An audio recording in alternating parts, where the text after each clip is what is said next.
Assalamualaikum warahmatullahi wabarakatuh.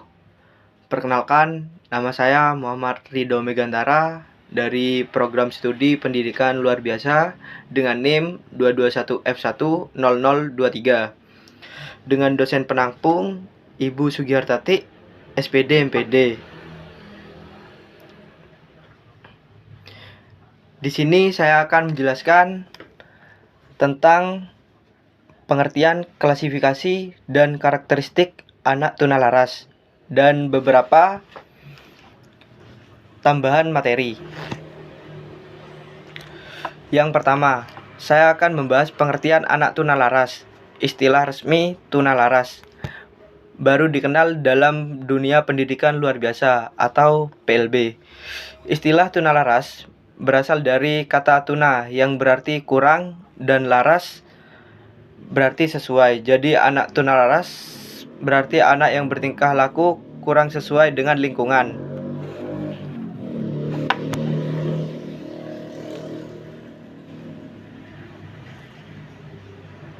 Perilakunya sering bertentangan dengan norma-norma yang terdapat di dalam masyarakat tempat ia berada. 1. Anak tunalaras. Yang dimaksud di sini adalah anak yang mengalami hambatan atau kesulitan untuk menyesuaikan diri terhadap lingkungan sosial, bertingkah laku menyimpang dari norma-norma yang berlaku, dan dalam kehidupan sehari-hari. Sering disebut anak nakal sehingga dapat meresahkan atau mengganggu lingkungan keluarga, sekolah, dan masyarakat. Yang kedua, sekolah luar biasa bagian tunalaras adalah suatu lembaga pendidikan yang memberikan pelayanan pendidikan secara khusus bagi anak tunalaras. Saat ini, penyelenggara pendidikan anak tunalaras ialah Departemen Pendidikan Nasional, Departemen Kehakiman, Departemen Sosial, dan Lembaga Sosial atau Yayasan. Yang ketiga, pendidikan terpadu. Pendidikan terpadu adalah sistem penyelenggara program pendidikan bagi anak yang memerlukan layanan pendidikan khusus, termasuk tunalaras, yang diselenggarakan bersama-sama anak normal di lembaga pendidikan umum dengan menggunakan kurikulum umum yang berlaku di lembaga pendidikan yang bersangkutan.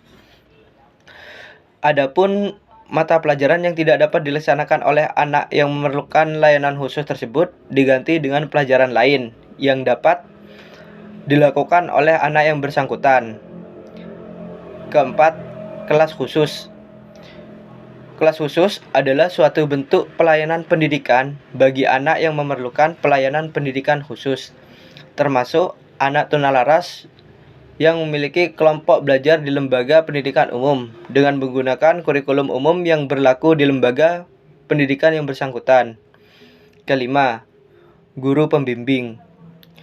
Guru pembimbing adalah guru khusus yang bertugas di sekolah untuk memberikan bimbingan dan pelayanan kepada anak tunalaras yang mengalami kesulitan dalam mengikuti pendidikan dan sosialisasi dalam kehidupan sehari-hari, yang menyelenggarakan program pendidikan terpadu bagi anak tunalaras. Penggunaan kata istilah tunalaras sangat bervariasi berdasarkan sudut pandang tiap-tiap ahli yang menanganinya, seperti halnya pekerja sosial menggunakan istilah sosial maladjustment terhadap anak yang melakukan penyimpangan tingkah laku. Para ahli hukum menyebutnya dengan juvenile delinquency dalam peraturan pemerintah nomor 72 tahun 1991, yaitu disebutkan bahwa tunalaras adalah gangguan atau hambatan atau kelainan tingkah laku kurang dapat menyesuaikan diri dengan baik terhadap lingkungan, keluarga, sekolah, dan masyarakat. Sementara itu, masyarakat lebih mengenalnya dengan istilah anak nakal, seperti halnya istilah. Definisi mengenai tunalaras juga beraneka ragam. Berbagai definisi yang diadaptasi oleh Lynch dan Lewis pada tahun 1988 adalah sebagai berikut.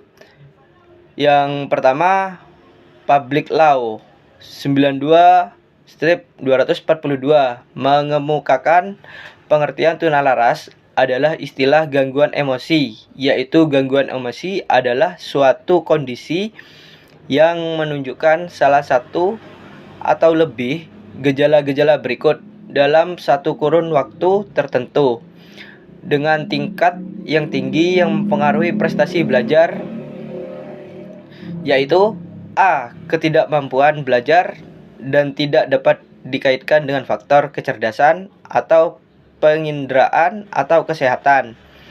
B.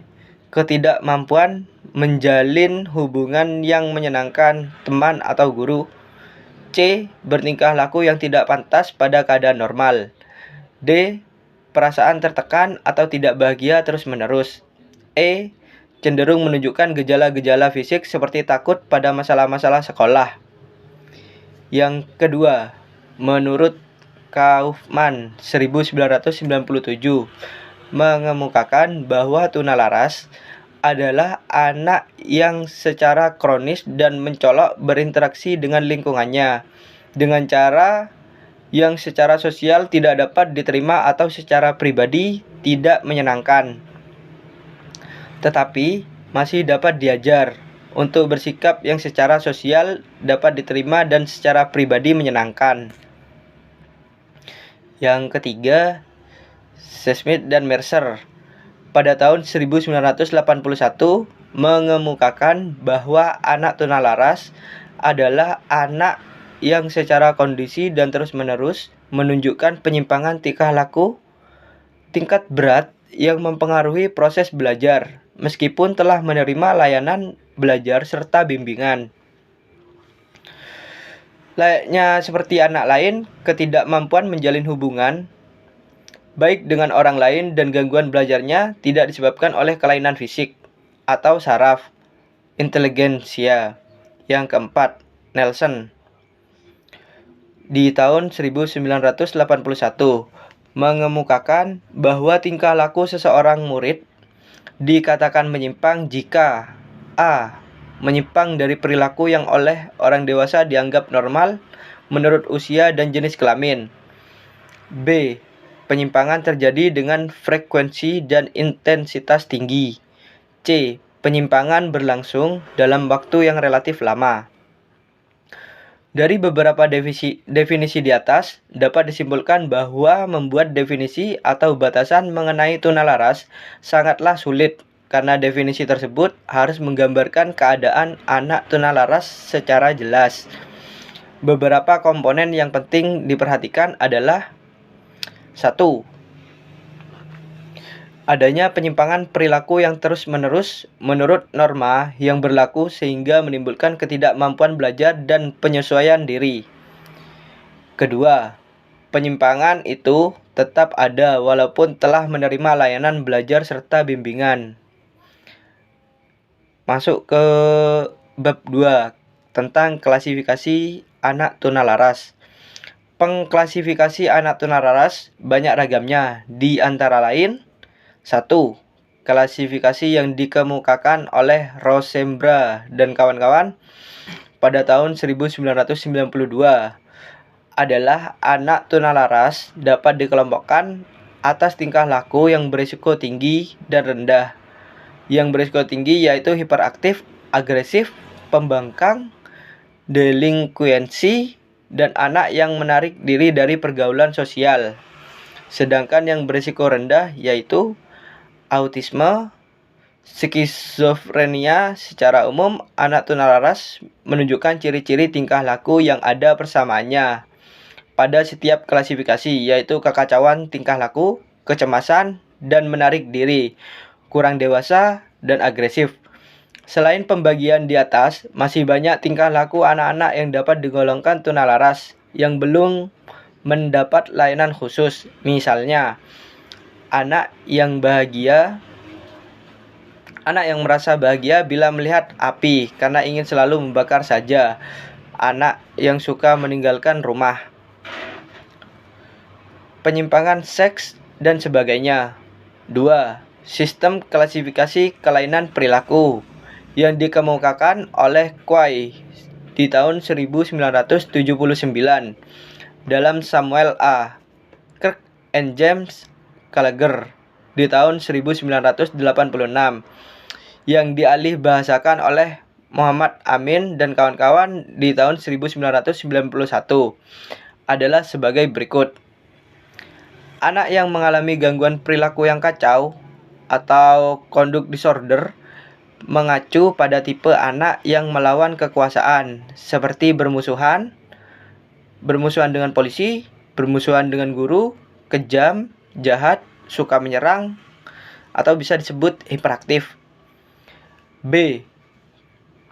Anak yang cemas menarik diri atau anxious withdraw adalah anak yang pemalu, takut-takut, suka menyendiri, peka, dan penurut. Mereka biasanya mengalami gangguan di batin, sering tertekan batinnya. C. Dimensi ketidakmatangan mengacu kepada anak yang tidak ada perhatian, lambat, tak berminat sekolah, pemalas, suka melamun, dan pendiam. Mereka mirip seperti anak autistik. D. Anak agresi. Anak agresi sosialisasi atau sosialis agresif mempunyai ciri atau masalah perilaku yang sama dengan gangguan perilaku yang bersosialisasi dengan gang tertentu. Anak tipe ini termasuk dalam perilaku pencurian dan pembolosan. Mereka merupakan suatu bahaya bagi masyarakat umum. C. Karakteristik anak tunalaras. Karakteristik yang dikemukakan oleh Hallahan dan Kaufman di tahun 1986 berdasarkan dimensi tingkah laku anak tunalaras adalah sebagai berikut. Anak yang mengalami kekacauan tingkah laku memperlihatkan ciri-ciri. Yang pertama, suka berkelahi. Kedua, memukul. Ketiga, menyerang. Keempat, mengamuk. Kelima, membangkang. Keenam, menantang. Ketujuh, merusak milik sendiri atau milik orang lain. Ke-8, kurang ajar. Ke-9, lancang. Ke-10, melawan atau tidak mau bekerja sama. Ke-11, tidak mau memperhatikan. 12, memecah belah atau sering ribut, tidak bisa diam, menolak arahan, cepat marah, menganggap enteng, sok aksi, ingin menguasai orang lain, mengancam, pembohong, tidak dapat dipercaya, suka berbicara kotor, cemburu, suka bersoal jawab, tak sanggup berdikari, mencuri, mengejek, menyangkal, berbuat salah, egois, dan mudah terpengaruh untuk berbuat salah. Itulah klasifikasi atau karakteristik anak tunalaras yang disebutkan oleh Hallahan and Kaufman. Yang kedua, anak yang sering merasa cemas dan menarik diri dengan ciri-ciri khawatir, cemas, ketakutan, kaku, pemalu, segan, enggan menarik diri, terasing, tak berteman, rasa tertekan, mudah terganggu, rendah diri, dingin, malu, kurang percaya diri, mudah bimbang, sering menangis, pendiam, suka berahasia.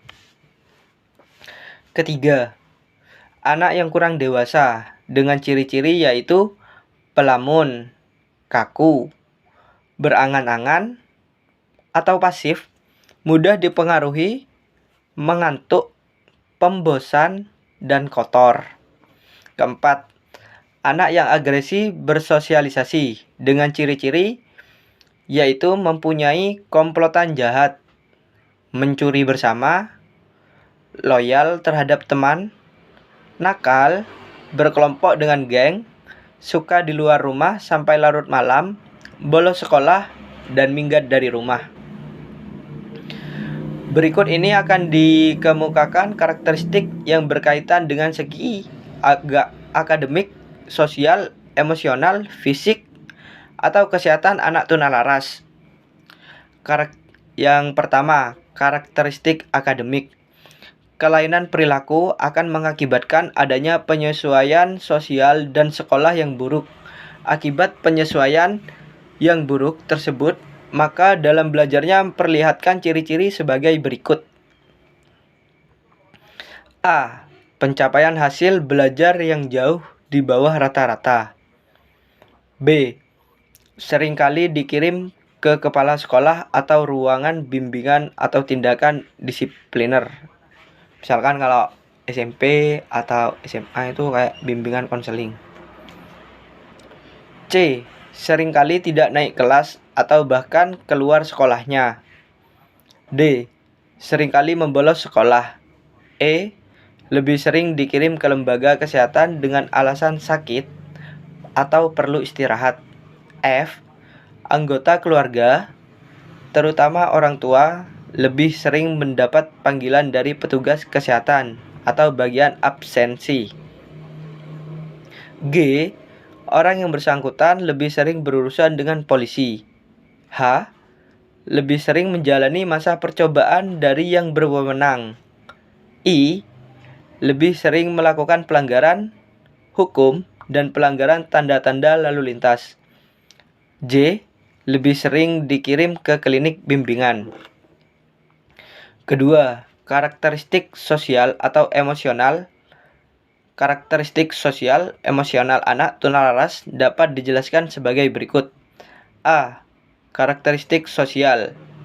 Yang pertama, masalah yang menimbulkan gangguan bagi orang lain dengan ciri-ciri perilaku tidak diterima oleh masyarakat dan biasanya melanggar norma budaya dan perilaku melanggar aturan keluarga, sekolah, dan rumah tangga. Kedua, perilaku tersebut ditandai dengan tindakan agresif, yaitu tidak mengikuti aturan, bersifat mengganggu, mempunyai sikap pembangkang atau menentang, dan tidak dapat bekerja sama. Ketiga, melakukan kejahatan remaja, seperti telah melanggar hukum. B. Karakteristik emosional. Yang pertama, adanya hal-hal yang menimbulkan penderitaan bagi anak, seperti tekanan batin dan rasa cemas. Adanya rasa gelisah, seperti rasa malu, rendah diri, ketakutan, dan sangat sensitif atau perasa. 3. Karakteristik fisik atau kesehatan. Karakteristik fisik atau kesehatan anak tunalaras ditandai dengan adanya gangguan makan, gangguan tidur, dan gangguan gerak, atau bisa disebut TIK. Seringkali anak merasakan ada sesuatu yang tidak beres pada jasmaninya. Ia mudah mendapat kecelakaan, merasa cemas terhadap kesehatannya, merasa seolah-olah sakit, kelainan lain yang berwujud kelainan fisik seperti gagap, buang air tidak terkendali, sering mengompol, dan jorok. Lanjut ke bab 3. Penggolongan anak tunalaras. Penggolongan anak tunalaras dapat ditinjau dari segi gangguan atau hambatan dan kualifikasi berat ringannya kenakalan dengan penjelasan sebagai berikut. 1. Menurut jenis gangguan atau hambatan. A. Gangguan emosi. Anak tunalaras yang mengalami hambatan atau gangguan emosi terwujud dalam 3 jenis pembuatan, yaitu senang dan sedih, lambat, cepat marah, dan rileks atau tertekan. Secara umum, emosinya menunjukkan sedih, cepat tersinggung atau marah, rasa tertekan, dan merasa cemas. Gangguan atau hambatan terutama tertuju pada keadaan dalam dirinya. Ini saya akan menjelaskan tentang macam-macam gejala hambatan emosi, yaitu 1. Gentar, yaitu suatu reaksi terhadap suatu ancaman yang tidak disadari. Misalnya, ketakutan yang kurang jelas objeknya. Kedua, takut, yaitu reaksi kurang senang terhadap macam benda, makhluk, keadaan, atau waktu tertentu. Pada umumnya, anak merasa takut terhadap hantu, monyet, tengkorak, dan sebagainya. Yang ketiga, gugup atau nervous, yaitu rasa cemas yang tampak dalam perbuatan-perbuatan aneh. Gerakan pada mulut seperti menyedot jari, gigit jari, dan menjulurkan lidah. Gerakan aneh sekitar hidung seperti mencukil hidung, mengusap-usap atau menghisutkan hidung. Gerakan sekitar jari seperti mencungkil kuku, melilit tangan, dan mengepalkan jari. Gerakan sekitar rambut seperti mencabuti atau mencakar rambut. Demikian pula gerakan-gerakan seperti menggosok, mengedip-ngedip mata, dan mengernyitkan muka, dan sebagainya. Keempat, sikap iri hati yang selalu merasa kurang senang apabila orang lain memperoleh keuntungan dan kebahagiaan. Kelima, perusak, yaitu memperlakukan benda-benda di sekitarnya menjadi hancur dan tidak berfungsi. Keenam, malu, yaitu sikap yang kurang matang dalam menghadapi tuntutan kehidupan. Mereka kurang berani menghadapi kenyataan atau menghadapi pergaulan. Ketujuh, rendah diri, yaitu sering minder yang mengakibatkan tindakannya melanggar hukum karena perasaan tertekan. B. Gangguan sosial. Anak ini mengalami gangguan atau merasa kurang senang menghadapi pergaulan. Mereka tidak dapat menyesuaikan diri dengan tuntutan hidup. Bergaul. Gejala-gejala perbuatan itu adalah seperti sikap bermusuhan, agresif, keras kepala, berbicara kasar, menyakiti hati orang lain, menentang, menghina orang lain, berkelahi, merusak milik orang lain, atau sebagainya. Perbuatan mereka terutama sangat mengganggu ketentraman dan kebahagiaan orang lain. Beberapa data tentang anak tunalaras dengan gangguan sosial antara lain, mereka datang dari keluarga pecah atau broken home, yang sering kena marah karena kurang diterima oleh keluarganya. Biasa dari kelas sosial rendah berdasarkan kelas-kelas sosial. Anak yang mengalami konflik kebudayaan yaitu perbedaan pandangan hidup antara kehidupan sekolah dan kebiasaan pada keluarga. Anak berkecerdasan rendah atau yang kurang dapat mengikuti kemajuan pelajaran sekolah atau pendidikan akademik. Pengaruh dari kawan sekelompok yang tingkah lakunya tercela dalam masyarakat. Dari keluarga miskin, dari keluarga yang kurang harmonis, sehingga hubungan kasih sayang dan batin umumnya bersifat perkara. Salah satu contoh, kita sering mendengar anak delinkuensi. Sebenarnya anak delinkuensi merupakan salah satu bagian anak tunalaras dengan gangguan karena sosial perbuatannya menimbulkan kegoncangan atau ketidakbahagiaan, ketidaktentraman bagi masyarakat.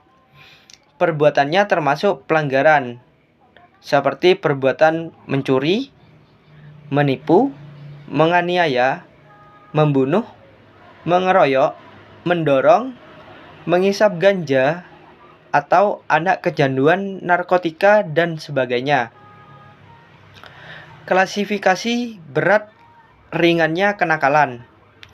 Ada beberapa kriteria yang dapat dijadikan pedoman untuk menetapkan berat ringan kriteria, yaitu yang pertama, besar.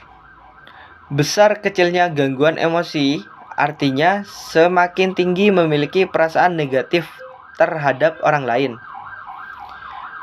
Makin dalam rasa negatif, semakin berat tingkat kenakalan anak tersebut.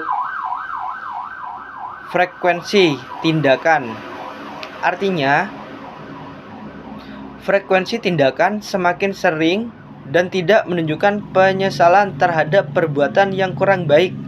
Semakin berat kenakalannya, berat ringannya pelanggaran atau kejahatan yang dilakukan dapat diketahui dari sanksi hukum. Ketiga, tempat atau situasi kenakalan yang dilakukan, artinya anak berani berbuat kenakalan di masyarakat sudah menunjukkan berat dibandingkan dengan apabila ia sedang di rumah. Kelima, mudah sukarnya dipengaruhi untuk bertingkah laku baik. Para pendidik atau orang tua dapat mengetahui sejauh mana dengan segala cara memperbaiki anak. Anak bandel atau anak nakal sukar mengikuti petunjuk, termasuk kelompok berat. Keenam, tunggal atau ganda ketunaan yang dialami. Apabila seseorang anak tunalaras juga mempunyai ketunaan lain, maka dia termasuk golongan berat dalam pembinaannya. Maka kriteria ini dapat menjadikan pedoman pelaksanaan penetapan berat ringan kenakalan untuk dipisah dalam pendidikannya. Teknik mengenal anak tunalaras. Di sini saya akan lanjut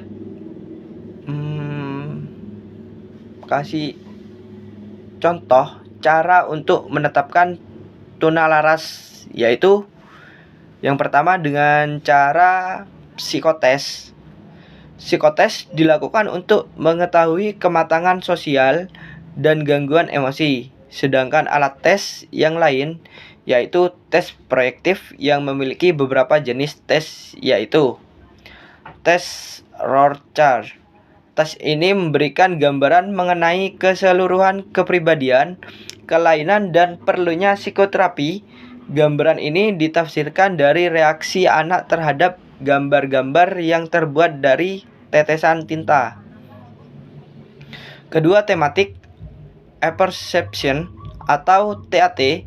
Tes ini memperlihatkan berbagai situasi emosi dalam bentuk gambar-gambar. Gambaran kepribadian nampak dari tafsiran anak mengenai situasi emosi tersebut. Untuk itu disediakan segala khusus. Keempat, tes gambar orang. Dalam tes ini persoalan-persoalan emosi nampak dari gambar yang harus dibuat oleh anak. Gambarnya ialah seorang laki-laki dan seorang perempuan.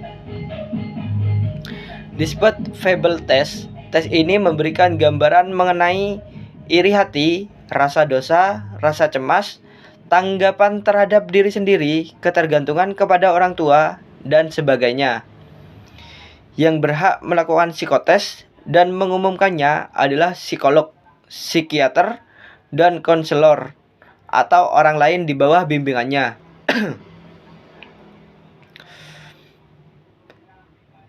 Tenaga-tenaga ini ada yang membuka praktek sendiri. Dan pula yang tidak membuka praktek sendiri, tetapi bekerja di Fakultas Psikologi, Fakultas Kedokteran, Lembaga Kesehatan Jiwa, Balai Bimbingan dan Penyuluhan, Biro Konsultasi Psikologi, dan sebagainya. Kedua, sosiometri. Sosiometri adalah alat tes yang digunakan untuk melihat atau mengetahui suka atau tidaknya seseorang. Caranya ialah tanyakan kepada para anggota kelompok siapa di antara anggotanya yang mereka sukai. Setiap anggota hendaknya memilih menurut pilihannya sendiri. Dari jawaban itu akan diketahui siapa yang lain disukai oleh para anggota. Perlu diperingatkan bahwa hasil-hasil sosiometri ini adalah hasil sementara yang perlu ditelaah lebih lanjut. Anak yang terpencil dalam suatu saat belum tentu anak yang tunalaras, bahkan mungkin tidak terpencil lagi dalam sosiometri berikutnya. Walaupun demikian, sosiometri dapat dipakai bersama-sama dengan cara yang lain. Sekian penjelasan dari saya tentang klasifikasi anak tunalaras. Kurang lebihnya mohon maaf. Wassalamualaikum warahmatullahi wabarakatuh.